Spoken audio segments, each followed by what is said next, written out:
Welcome back to another edition of the Edge podcast. Publisher Brenden Slaughter, joined by the full complement of the Edge crew tonight. We got writer TJ Mathewson, recruiting analyst Dylan Callaghan-Croley, and writer Ryan Harlan on the podcast tonight. It was another emergency. Circle the wagons, bring the whole crew in.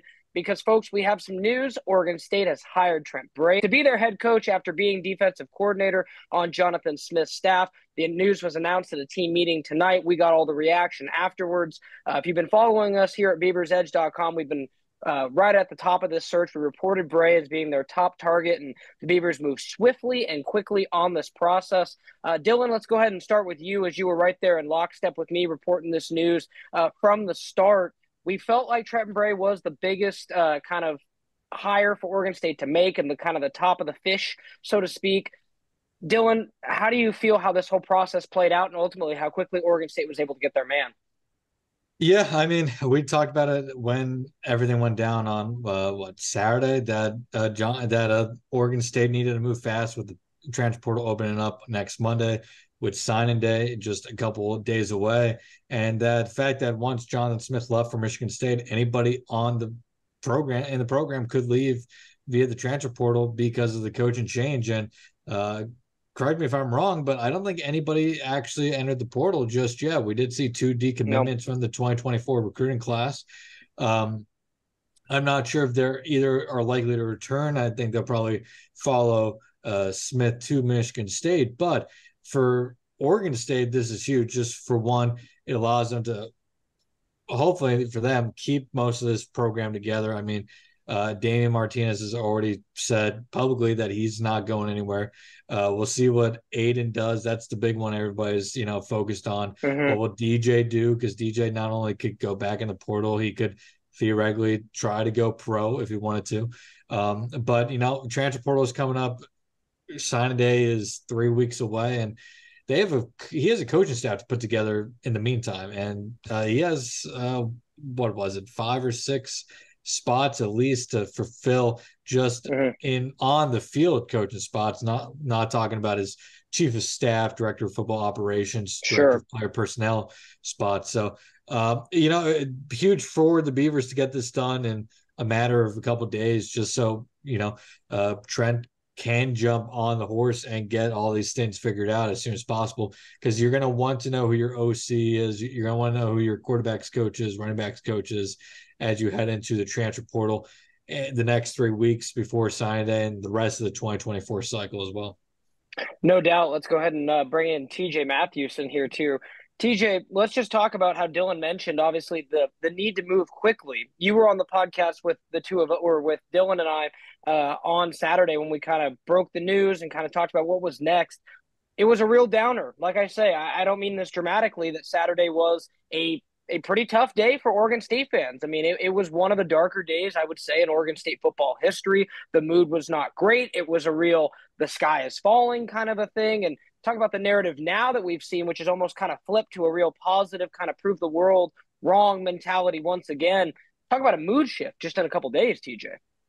The mood shift is, I would say it got better day by day, mostly because the reactions we saw from some of the players, at least some of the more vocal ones online, on Twitter, and across your various social media platforms. I think the big fear when Jonathan left was some of these prized young pieces that you thought would immediately dip out and go and leave and go to Michigan State. And then some of the feedback for that some of the players gave publicly online was suggesting kind of the otherwise. And I would say from everything we've been seeing and hearing, a lot of them will follow the leaders of this team,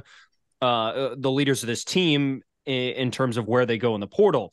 So once Damian Martinez is like, yep, we're riding with Trent, you got to feel pretty good. And that brings up the mood all around Beaver Nation and accepting the reality of, okay, like the 24-hour rule of being sad about Jonathan Smith, it's gone, it's past. Yep. So now you actually, you got to pick yourself up and you got to figure out what's next. And I think Trent Bray is a really fabulous addition to what's next. I thought, and if you're trying to limit the deterioration of what could happen next year and the year after that with this roster and recruiting, Trent Bray was the hire. In terms of keeping this group together, that was it. You didn't want a different coach to come in and say, okay, well, I want all my own guys in here. Well, how long is that going to take? It's not like there's a bunch of stability in this program right now. There's not the patience to wait out another rebuild. We need these guys on this roster here and playing. And Trent Bray is the guy to keep everyone here and do that. And he's been very positively received. 100%. And the reaction has been positive. And you've seen, like TJ mentioned, all the players that have started to rally behind this. And, I think this hire on numerous levels, makes sense. We've discussed it at length. I think it was the best thing, the fellas and I collectively said on Saturday. Trent Bray was the hire that was going to most be able to stop the bleeding. And it really seemed like the bleeding never really started or yet hasn't come or, is up for debate still, with the exception of the 2 recruits that Dylan mentioned. And to be honest, there could be more deflections and what have you. Not every player has gone on social media and said something. So that's going to be something to keep an eye out for. But let's go ahead and kick it over to Ryan and bring him onto the podcast. Ryan Harlan, Beavers Edge writer as well. Ryan, you have, the benefit of being on campus with a lot of these guys and, kind of have had their reactions from the get-go. Obviously, you saw the full range of reactions with talking to guys on Saturday when they were kind of shocked and saddened to now very happy, and that range of emotions. Just kind of talk about what your conversations have been like with some of the guys these last couple of days. A lot of it on that Saturday, Brennan, was just a lot of empathy. Like, yep, just the way in which the situation played out. It was hard. It was hard even on me too, to kind of process everything because of just the connection I've had around the team for the past 3 years, and just that wide range of emotion of being a student here, reporting. And it was kind of a lot for me to process at that time. And I think the same players as well. It was very much a, the sky's, like TJ said, of the sky's falling down and everything is kind of bleak and you don't know what's going to happen next. And then as the news as the days went by, I could kind of get the sense that players were a little more optimistic that Bray was going to be their guy going forward. And I think with the support that all the players had, I think that was the clear cut move, was to go for Bray and act in the best interest of the players, because in this whole situation, they weren't cared for in this. Their consideration was not taken, was not taken by Smith in his decision to move to Michigan State, from kind of the indication of what I heard from players talking about when they knew about the move being official. And that was something where I think this was going to be the home run hire that Barnes needed to have in order to keep this talent for next year. Yeah, and I think obviously if you're Scott Barnes, you're doubling down on the Oregon State alumni narrative. You nailed it a few years ago with Jonathan Smith, giving him his first-time head coach job. This is for Trent Bray's first head coaching job. He served briefly as the interim of Nebraska, but never coached a game during his tenure, and also had been on Oregon State staff since 2018. And fellas, I'm curious what your perspective is on this. I'm sure you've seen by now, but it's started to circulate across social media, what Jonathan Smith's record was as a head coach without Trent Bray as a defensive coordinator, and with Trent Bray as a defensive coordinator. And one's a losing record, one's a winning record. And, I think more than anything, it's just interesting that Oregon State may have retained arguably the best coach on that staff. Now, a case could be made for Jim Michalczik, and I think absolutely I wouldn't argue with you in that regard, because Jim Michalczik did great things from the word go. But at the same token, Trent Bray did pretty good things from the word go too. So I think when you consider, how it all unfolded, I think getting Trent Bray was the best option. And Dylan, I'm going to kick it over to you real quick too. On that note, Trent Bray seemed like it kind of happened fast, but let's talk a little bit about some of those other candidates were reported. Do you think Scott Barnes did still do his due diligence on this case, making sure that there wasn't, say, an ex-head coach like Paul Christ, who was established, that maybe wasn't a better fit now, or, for instance, maybe a Brent Brennan or someone else, names that we had got thrown out there, and even some new names that surfaced this morning at BeaversEdge.com? Yeah, I think he did do his due diligence. Yes, it felt like Trent Bray was the obvious hire from kind of the beginning in this whole search, and it could have been. He could have been hired Saturday evening, hours after, Jonathan officially goes over to Michigan State, and we've seen that in college football before. It's happened. But he did take his time, even though this was kind of a pretty aggressive timeline, all things considered. Right. Jonathan leaves Saturday. On Sunday night, we begin hearing that it's Trent who's the lead candidate, that things could move faster. Yesterday was kind of like the quiet day of the search, and then today, it started with some new names emerging, and then as the day went on, it kind of started picking up that this couldn't be ending today or tomorrow. But I mean, we felt all the way that this was going to be an aggressive timeline, and that Scott Barnes could do his due diligence in the process. And based off our sources, he definitely did that. But I mean, we were saying from Sunday that this could be a pretty aggressive timeline with a decision as soon as Monday night, if not Tuesday. We woke up this morning. I reported this morning that we still felt like this was a decision coming within Tuesday or Wednesday. And our sources, credit to them, were right all the way. And so credit to our sources, absolutely. But we were definitely on top of this, though, from the very beginning. Absolutely. And one thing I want to touch base with TJ and Ryan on, because they both have been to Oregon State practices at various times. And, someone posted on our board, I believe it was Callie Beeve, shout out to Callie for this point, mentioning that, based on what we had reported variously at Beaver's Edge, it really felt like the fans who hadn't got to go see those practices kind of felt like Smith was more of the CEO and Trent Bray was kind of the heart and soul of the team with what we saw at practice. And, that's where this hire, you hear the narrative pop up out there, never hire, or it doesn't always work out for the guy that the players instantly say, hire this guy, right? It doesn't always work out. And sometimes you can not do your due diligence by just naming who the players want in that emotional moment, right? Making the knee-jerk decision, so to speak.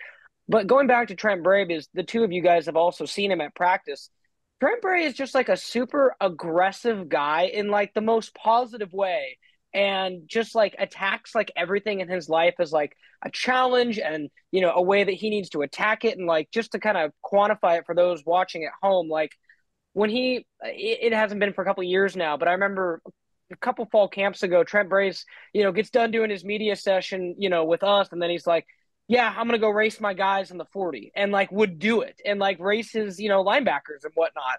He's just kind of a high energy, just raw kind of guy. And compared to maybe Smith, who I think was a bit more reserved, not super like, rah, for lack of better terms, I think Trent Bray could kind of be that guy. You'd see him giving the emotional speeches in the locker room and, hyping the guys up and those kind of things. Am I reading into that right, guys? Do you kind of feel the same way?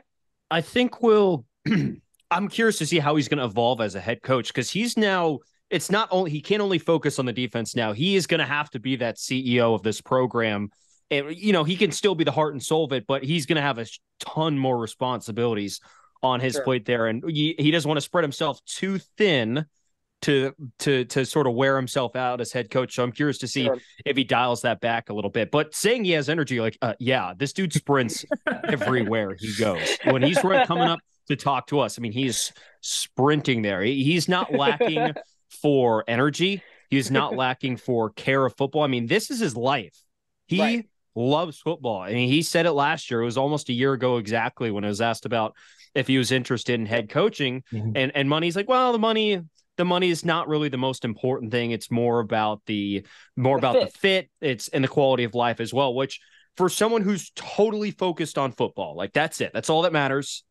Why not Corvallis? You have so much to just focus on football, because there's just not a whole lot else for adults to do around here. So he's got a lot of time to sit there and concentrate on football. And I mean, it's reflected in his decision. If he really did not want to be a head coach, he'd be in East Lansing. I couldn't agree. I don't. Yeah. I don't think if he still felt that way, he would be with Jonathan Smith right now.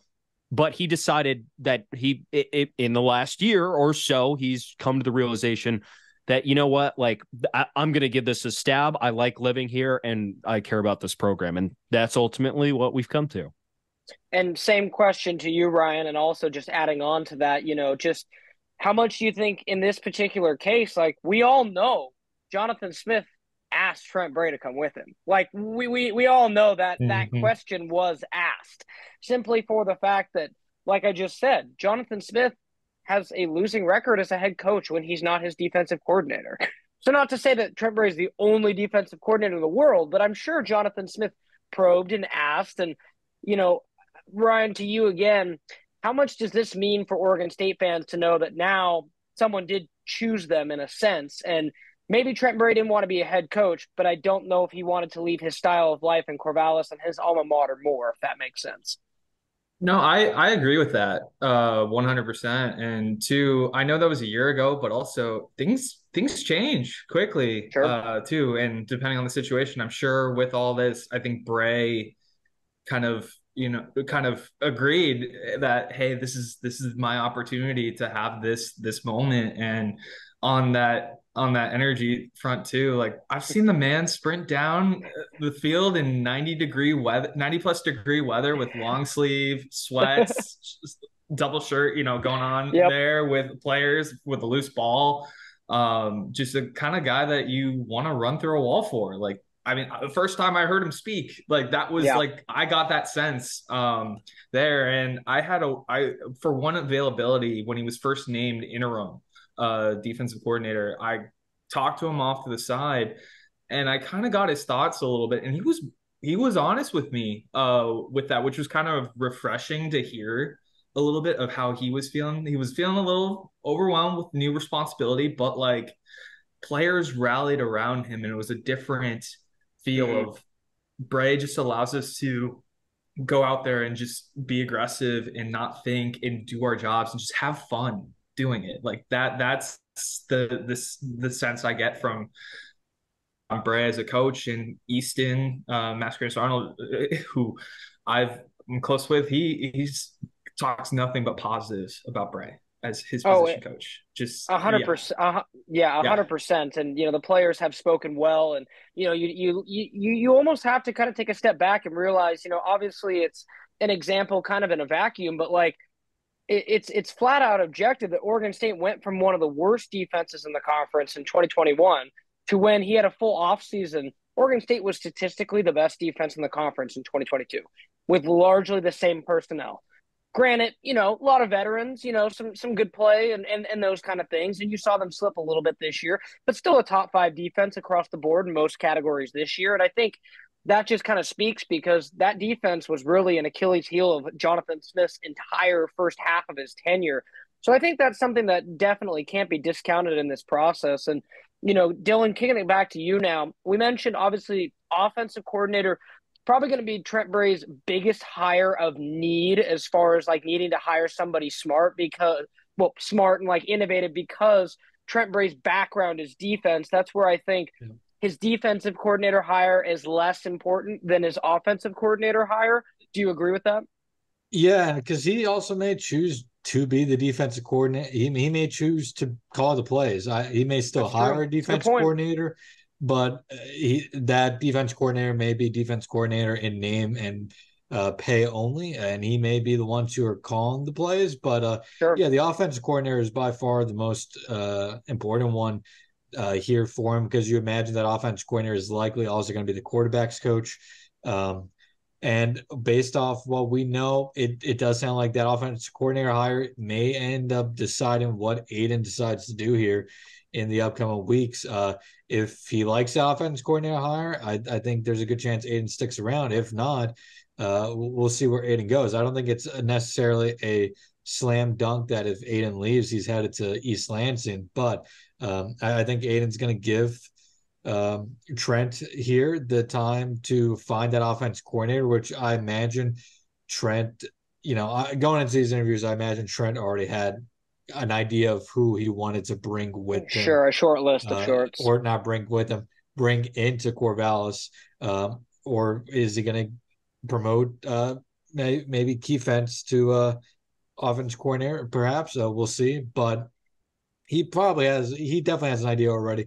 Aiden's going to wait around and see what happens there. But I think having the support of all the other players, though, could definitely help with a guy like Aiden, some of the other guys that are on that, teetering of leaving or staying. Sure. Seeing everybody else, having this buy-in, especially like a guy like Damian Martinez. I mean, Damian Martinez could have entered the transfer portal on Saturday, and he would have had multiple tens, 15, 20, $100,000 NIL offers plus to go anywhere in the country today. And he decided he wanted to stick in Corvallis. And I think that says a lot about that Oregon State program as a whole. Damian's belief in the administration and that he thought Trent was going to be the guy for the job. And I think that says a lot. I think that could, be felt throughout the roster, and other guys are going to feed off that feeling as well. TJ, back to you real quick. We talked briefly on Saturday, Damian Martinez was pretty vocal from the start and starting to kind of post hints pretty early that he was going to stay. And I believe we mentioned, if Damian Martinez is the leader and kind of guys start to fall in line, if one could stay, most of them could stay. How impressed have you been that we haven't seen a whole bunch of exodus amidst this uncertainty? It's almost kind of like the players so far have kind of handled the Smith news and not really had any knee-jerk reactions so far.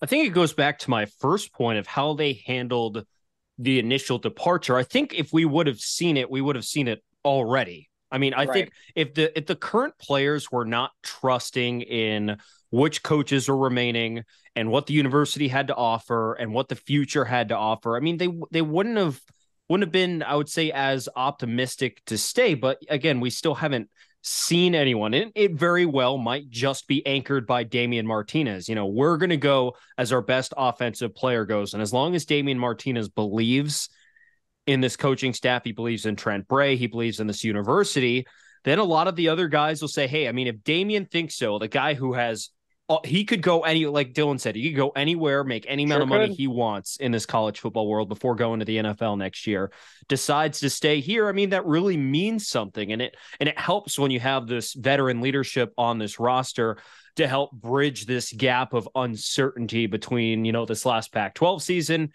and some unknown in the future. And, you got to give your hat tip to Damian of stepping up when the moment needs it the most and really leading this roster. A lot of guys, decide, especially as a 20, 21-year-old, no, I don't have to do that. I don't have to do that. I'll just go chase the bag. But obviously Damian's not that way. Right. And I think, collectively, that's something that Oregon State fans can take pride in. And it's definitely been and we'd be remiss, guys, if we didn't mention the Damnation Collective just exploding, these last couple days with, everyone, committing some amounts of 44 for Trent Bray for his playing number. I know that number has, gone up quite a bit, and it really does look like Oregon State's going to end up matching that million to million thing that got, announced a couple months ago now. And, the support has been quite impressive, for Oregon State kind of flowing in, wanting to, prove that the program matters. And I think that's been important. To kind of close out the podcast here, fellas, again, Brenden Slaughter, TJ Mathewson, Dylan Callaghan-Croley, and Ryan Harlan joining us here. Well, what's one thing you guys want to hear Trent Bray say tomorrow at his press conference? Obviously, he's going to meet the media at 2:00. Everyone can watch that Pac-12 network and then wait for the Beavers Edge reaction afterwards. We'll have the video, our reactions, and so much more. But just real quickly from each of you guys, just what's one thing you'd like to see him say tomorrow? I can't watch it because Pac-12 Network isn't available in my area. So fair enough. When you see it, fair enough, Dylan. Speak for yourself. Does that not, fellas? Does that not perfectly sum up the Pac-12 conference as a whole? Yeah. Well, I think it's streaming online too on Pac12.com/live. So there you go. Be okay. There we go.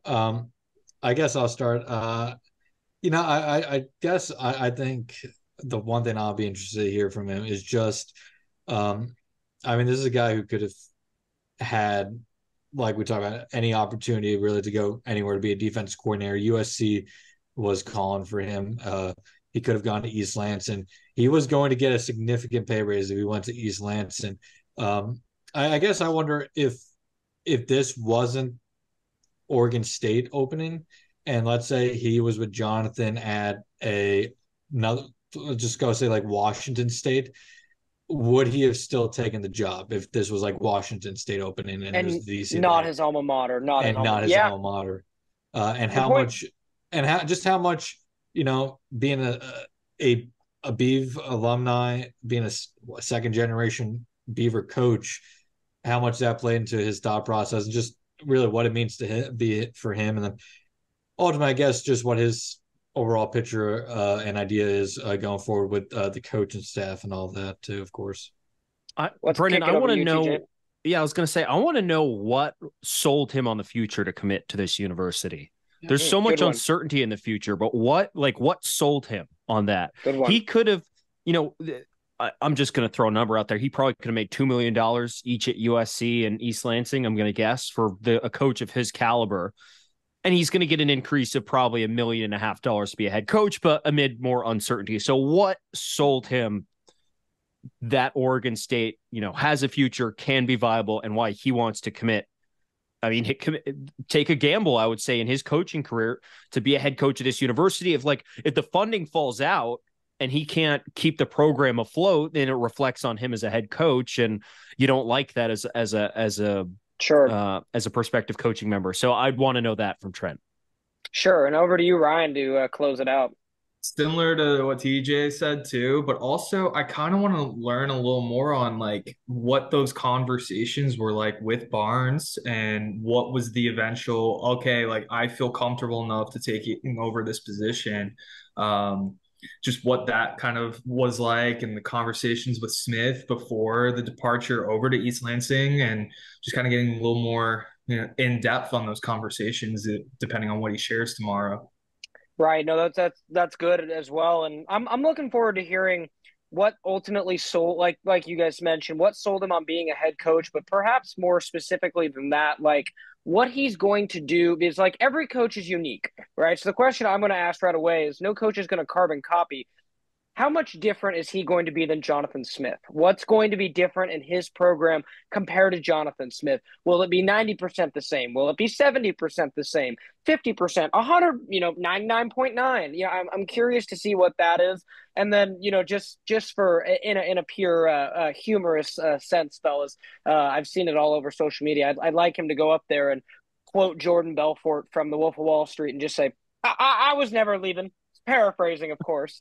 So I would love to hear that. That would be like an all-time troll, and I would be here for it. So yes, I'm sure that was part of the conversation in the team meeting. Was him? Yeah. We need video, fellas. We're gonna have to find the video. It exists. And to quickly add off what TJ said is, I'll be interested to see what he says if he's asked or just outright. TJ asked, saying about what sold him on the future of Oregon State, but how is he planning on selling the future of Oregon State to recruits, parents, but also the fan base? I mean, we talked about it on Saturday. We talked about it today. When Jonathan Smith left, I mean, a lot of the fan base was basically ready just to hang up the cleats per se. I mean, it was total depression in Corvallis. And the future is still uncertain. I mean, we probably find out about the 2024 schedule here in the next couple of days, it seems, and we'll find out about whatever the future may hold in the upcoming weeks and months. But how is he going to sell that future to recruits and to their family members, but also the fans? I think it's going to be really important to the future of Oregon State football. No doubt. We'll make sure to keep covering it here at BeaversEdge.com. We'll obviously have a presence tomorrow at Trent Bray's press conference, so stay tuned for all of that. And again, if you can't catch it live or can't catch it obviously in person, make sure to head over to pac12.com/live, as TJ mentioned, or on Pac-12 Network. That's going to be at 2 o'clock tomorrow. We'll have the full reaction, and make sure to stay tuned to BeaversEdge.com, as Dylan and I will be looking at potential names for offensive coordinator and the rest of the staff. That's already starting to, percolate to the surface, some potential names and whatnot. And we'll be obviously making those hot boards live, so make sure to stay tuned for that. And again, big thanks to TJ Mathewson, Dylan Callaghan-Croley, and Ryan Harlan for jumping on for a late night kind of emergency pod as we definitely had to get our thoughts out there tonight, and big thanks to you guys each for jumping on the podcast. So without further ado, that'll go ahead and wrap up this edition of the podcast. Stay tuned to BeaversEdge.com as we'll continue to have coverage of Trent Bray's hire as Oregon State head coach.